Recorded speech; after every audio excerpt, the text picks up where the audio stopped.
அமெரிக்காவை எடுத்துக்கொண்டீங்கன்னா நிறைய middle east நாடுகளுக்கு தான் உங்களுக்கு உதவி செய்யறது உள்ள வந்து அவங்களோட வளங்களையும் அவங்களோட ஒயில்களையும் ஆட்டைய போறத அவங்களோட தொழிலாவே வச்சுட்டு இருந்தாங்க. ஈராக்குள்ள இன்வைட் பண்ணி சதாம் ஹுசைனை கொண்டு பெரிய ஒரு ஃபுல் ஸ்கேல் வாரை வந்து என்கேஜ் பண்ணி அடிச்சாங்க. ஈரானுக்கு அடிக்கிறதுக்கு ஈராக்குக்கு உதவி செஞ்ச அதே அமெரிக்கா தான் ஈராக்கையும் அடிச்சு துவம்சம் பண்ணிச்சு. ஏன்னு கேட்டீங்கன்னா ஈராக் வந்து பக்கத்துல இருக்க குவைட்ட நீ என் ஒயில திருடி இருக்கிற, அதுக்கேற்ற மாதிரி நீ எனக்கு ஃபைட் காசு தரணும்னு சொல்லி ஒரு $30 மில்லியன் கேட்கிறார். குவைட் வந்து அதை கொடுக்க மறக்கிறாங்க. அதனால இவங்க ஈராக் சதாம் ஹுசைன் என்ன சொல்ற அடிக்கிறது சரின்னு சொல்லி ஈராக் படைகளும் குவைத்துக்குள்ள போய் அடிச்சு துவம்சம் செய்யறாங்க, ஃபுல்லா புடிச்சிடுறாங்க. இந்த குவைத் என்ன செய்யுதுன்னு கேட்டீங்கன்னா சவுதி அரேபியாவுக்கு வந்து தஞ்சம் புகுந்து சவுதி அரேபியாட்டையும் அமெரிக்காட்டையும் ஐநா சபைட்டையும் கேட்குது எங்களுக்கு உதவி செய்யுங்க உங்களோட மிலிட்டரி பர்சனல் வச்சுட்டு சரின்னு சொல்லி போட்டு இதுதான் சான்ஸ்ன்னு சொல்லி அமெரிக்கா நடுவுல உள்ள புகுந்து இவர் தான் நாட்டாம வேலை பாக்குறதுல பெரிய ஆளாச்சு. உள்ள புகுந்து அவர் என்ன செய்யறாருன்னா நான் உங்களுக்கு உதவி செய்யறேன்னு சொல்லி போட்டு யூஎன்ல பெரிய ஒரு வார்னிங் லெட்டர் எல்லாம் ஈராக்கு அனுப்பிட்டு வெளியே வரணும், இல்லாட்டி உங்க மேல யுத்தம் தொடரப்படும் சொன்னாங்க. சதாம் ஹுசைன் அதுக்கு முடியாதுன்னு சொன்னாங்க. 19ஆம் தேதி மார்ச் மாசம் 2003 அமெரிக்கா ஈராக் மேல யுத்த நடவடிக்கையில ஈடுபடுது. அவங்களோட முதலாவது அட்டாக் எப்படி இருந்ததுன்னு கேட்டீங்கன்னா விமானப்படையை வச்சுதான் ஈராக்கே துவம்சம் பண்ணாங்க. ஈராக்குன்ற விமானப்படையை ஒண்ணுமே இல்லாம ஆக்கினாங்க. அதுக்கு ஒரு பேரும் வச்சிருந்தாங்க ஆபரேஷன் டெசர்ட் ஸ்டோம்னு சொல்லி. அந்த ஆபரேஷன் டெசர்ட் ஸ்டோமை தான் எப்படி செஞ்சாங்கன்னு நாங்க இன்னைக்கு பார்க்க போறோம். வாங்க ஃபுல்லா பார்த்துக்கோம். 2003 மார்ச் ஈராக்குக்கு வார்னிங் கொடுக்கப்படுது யூஎன்னால, நீங்க வந்து விட்டு வெளியேறணும் இல்லாட்டி நான் உங்களைய அடிப்போம்னு சொல்லி. அதுக்காக வந்து இந்த நாடுகள் எல்லாம் தயாராகுது. இதுல பங்கெடுத்த நாடுகள் எதுன்னு கேட்டீங்கன்னா ஆஸ்திரேலியா, போலந்து, யூகே, முக்கியமா அமெரிக்கா. நேரா போய் ஈராக் அடிக்கல. அது என்ன உலகத்திலேயே 4வது மிலிட்டரி பவரை கொண்ட நாடு வந்து ஈராக். அவ்வளவு ஈஸியா தொடையலாது. அவ்வளவு பெரிய டிஃபென்ஸ் சிஸ்டம் எல்லாம் அவங்கள்ட்ட இருக்கு. அதோட பாலைவனத்துல அமெரிக்காக்கோ யூகேக்கோ போலண்டுக்கோ ஆஸ்திரேலியாக்கோ எந்த ஒரு ராணுவ வீரர்களுக்கும் அனுபவம் இல்லாததால இவங்க என்ன முதலாவது இவங்க ஏர் சுப்பீரியாரிட்டியை வந்து தங்களோட கைக்குள்ள வச்சுக்கொள்ளணுன்றதுக்காக சவுதி அரேபியாவில் கிட்டத்தட்ட 3000 ஏர்கிராஃப்ட் டிசைனா ஏர்கிராஃப்ட் கொண்டு இருக்கிறாங்க அமெரிக்கா, யூகே, போலந்து. இதுல அதிகமான ஏர்கிராஃப்ட் கொண்டது வந்து அமெரிக்கா 2360 ஏர்கிராஃப்ட் வந்து கொண்டு இருக்கிறாங்க சவுதி அரேபியாக்குள்ள. ஈராக்கு வந்து டைம் கொடுத்தாங்க, ஆனா எப்ப அடிக்க போறோம்னு சொல்லல. ஈராக் தயார் நிலையில இருக்கு. அதனால இவங்க என்ன செய்யறாங்க சவுதி அரேபியாண்ட வான்பரப்புல வந்து இவங்க விமானங்கள் எல்லாத்தையும் ஒரு 2-3 நாளா பறக்க விட்டு கொண்டே இருக்கிறாங்க. அவங்களுக்கு சந்தேகம் வரக்கூடாதுன்றதுக்காக எந்த பக்கத்தாலும் அடிக்கிறது தெரியும். அது மட்டும் இல்லாம இவங்க கப்பற்படையில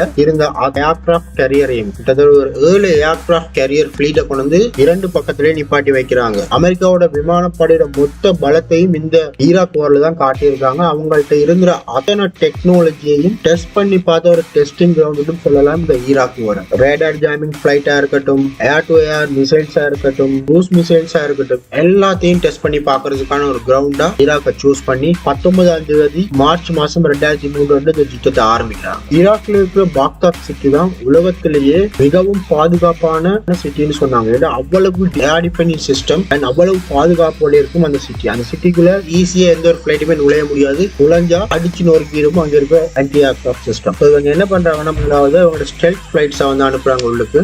F-117 சொல்ற அமெரிக்காவோட ஸ்டெல்த் பிளைட் இந்த பேட்டில் கிரவுண்ட்ல தான் வச்சு டெஸ்ட் பண்ணி பார்த்தாங்க. F-117 வந்து பாக்தாத் சிட்டிக்கு மேல வட்டமட வைக்கிறாங்க. யுத்தத்தை ஆரம்பிச்ச கைக்கு அவங்க பொம்ப் போட சொல்லி அவங்களுக்கு ஒரு ஆர்டர் இருந்தது. அதனால அவங்க என்ன செய்யறாங்கன்னா பாக்தாத் சிட்டியை வந்து வட்டமிட்டு கொண்டே இருக்கிறாங்க. ரைட் எல்லாம் உள்ள போறதுக்கு வந்து ஒரு பாதை தேவை. அந்த பாதையை வந்து உருவாக்குறதுக்காக 8 அப்பாச்சி ஹெலிகாப்டரும் 2 ஸ்டெல்த் ஹெலிகாப்டரும் வந்து 2 டீமா பிரிஞ்சு முன்னால ஒரு பாதையை அமைக்கிறதுக்காக அங்க இருக்கிற ரேடார் ஸ்டேஷனை அடிக்க போறாங்க. இந்த டீமுக்கு பாதுகாப்பா E2 அண்ட் E3 சொல்லி ரேடார் ஜாமிங் பிளைட் வந்து மேல பறந்து கொண்டிருக்கு.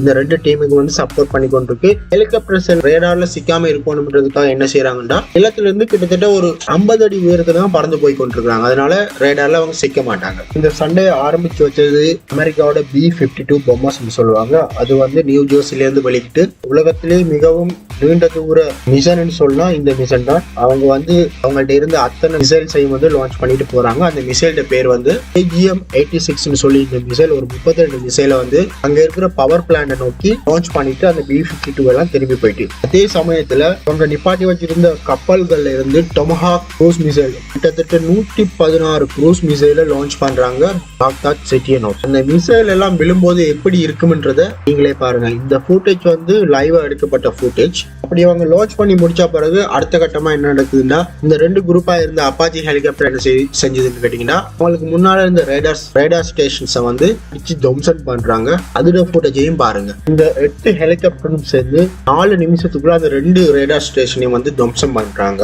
அந்த 4 நிமிஷத்துலயும் ஸ்பெண்ட் பண்ண மிசைல்ஸ் அமினிஷன் என்னன்னு கேட்டீங்கன்னா, கிட்டத்தட்ட 26 ஹெல்ஃபயர்னு சொல்ற மிசைல், அன்கைடட் மிசைல் சொல்லி ஒரு 100 அன்கைடட் மிசைல், கிட்டத்தட்ட 4500 30mm கேனன் ரவுண்ட்ஸ் இந்த 4 நிமிஷத்துல மொத்தமா காலி பண்ணிட்டு போறாங்க இந்த அப்பாச்சி ஹெலிகாப்டர். ஹெலிகாப்டர் எல்லாம் ரேடார் ஸ்டேஷனை அடிச்சு நொறுக்கிட்டு உங்களுக்கு ஒரு பாதையை உருவாக்கி விட்டு போனதைக்கு பின்னாலேயே 3 EF-1 சொல்லி ரேடார் ஜாம் பண்ற 3 ஃபிளைட் கைட் பண்ணி கொண்டு போகுது அங்கால இருக்க ரேடார்களை ஜாம் பண்றதுக்காக. அங்க எப்படி இந்த பக்கத்தால உள்ள புந்து கொண்டு இருக்க பாக்தாத் சிட்டியை சுத்தி கொண்டிருந்த அந்த ஸ்டெல்த் ஃபைட்டர் எல்லாம் பொம்ப் போட ஆரம்பிக்கிறாங்க. அப்படி பொம்ப் போட ஆரம்பிச்சதுல பிபிசில ஒரு நிருபர் வந்து இந்த யுத்தத்துல கொல்லப்படுறார். அவங்க திரும்பி போன கைக்கு அடுத்த வேவ் ஆஃப் ஃபிளைட்ஸ் வந்து உள்ள போடுறாங்க. பாக்தாத்தோட ஏர்போர்ட்ஸ், பாக்தாத்தோட கமாண்ட் சென்டர், பாக்தாத்தோட டேங்க், பாக்தாத்தோட ஆன்டி ஏர்கிராஃப்ட் மிசைல் சிஸ்டம் இது எல்லாத்தையுமே அடிச்சு நொறுக்குறாங்க அமெரிக்கா ஆர்மி. நான் முதல்ல சொல்லியிருந்தேன் இந்த சிட்டி வந்து பயங்கரமா பாதுகாக்கப்பட்ட சிட்டின்னு. எப்படி அவங்க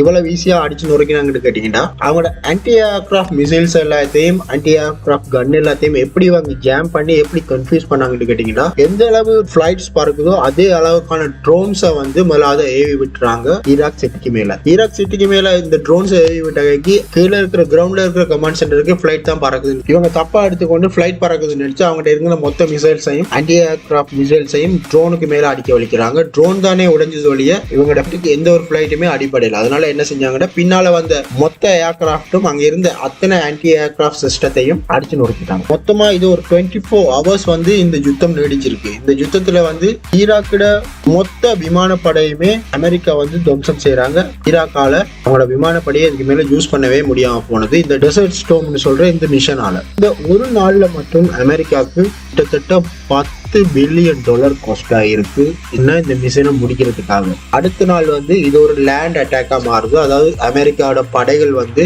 தரைப்படைகள் வந்து உள்ள போது அடிக்க வலிக்கிறாங்க. தரைப்படை செஞ்ச மிஷன்களை பத்தி நாங்க அடுத்த வீடியோல பார்ப்போம். இந்த வீடியோ எப்படி இருந்ததுன்னு சொல்லி கமெண்ட் பாக்ஸ்ல சொல்லுங்க. சப்ஸ்கிரைப் பண்ணாடியும் பிரச்சனை இல்லை, ஒரு லைக் மட்டும் போட்டு போங்க. நன்றி.